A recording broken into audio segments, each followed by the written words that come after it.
महाभारत के युद्ध में भीष्म पितामह और गुरु द्रोणाचार्य के वध की असली वजह क्या थी? श्री कृष्ण ने रुक्मिणी को बताया था कारण। महाभारत का युद्ध 18 दिनों तक चला। इस युद्ध के 10 दिनों तक भीष्म पितामह सेनापति थे। भीष्म पितामह के बाद कर्ण के कहने पर दुर्योधन ने द्रोणाचार्य को सेनापति बनाया था। युद्ध में इन दोनों का ही वध छलपूर्वक किया गया था।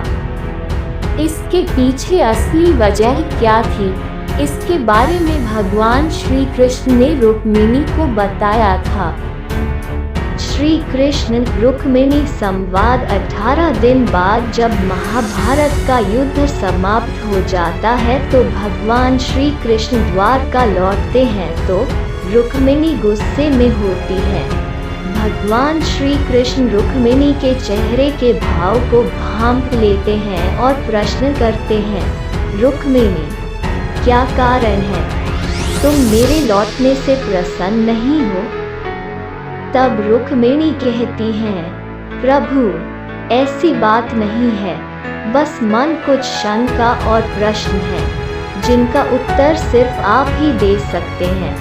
तब रुक्मिणी श्री कृष्ण से पूछती हैं, आपने द्रोणाचार्य और भीष्म पितामह के वध में क्यों सहयोग किया, जबकि ये दोनों तो धर्म का साथ देने वाले थे?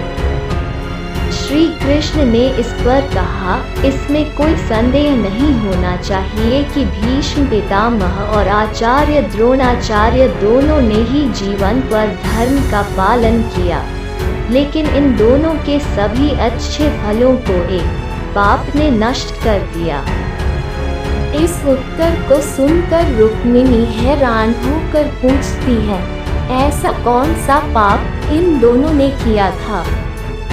श्री कृष्ण कहते हैं, चीरहरण। रुक्मिणी को चीरहरण की घटना की याद दिलाते हुए श्री कृष्ण बताते हैं, जब भरे दरबार में द्रौपदी का चीरहरण हो रहा था तो वहां पर भीष्म पितामह और आचार्य द्रोणाचार्य भी विराजमान थे।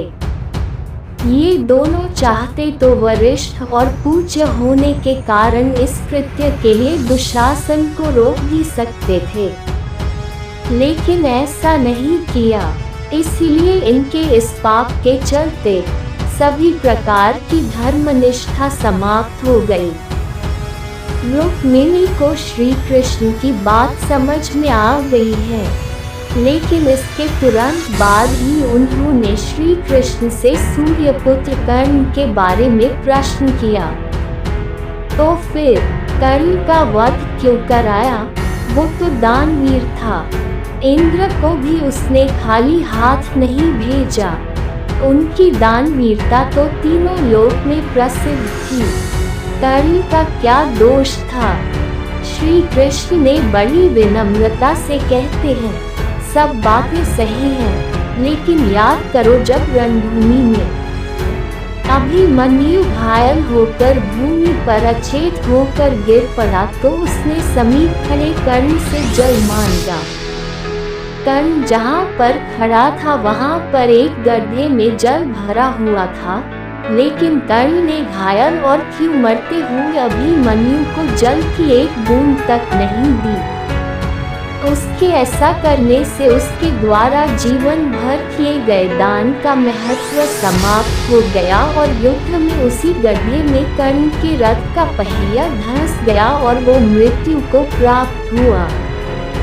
श्री कृष्ण के इन उत्तरों को सुनने के बाद रुक्मिणी का गुस्सा शांत हुआ।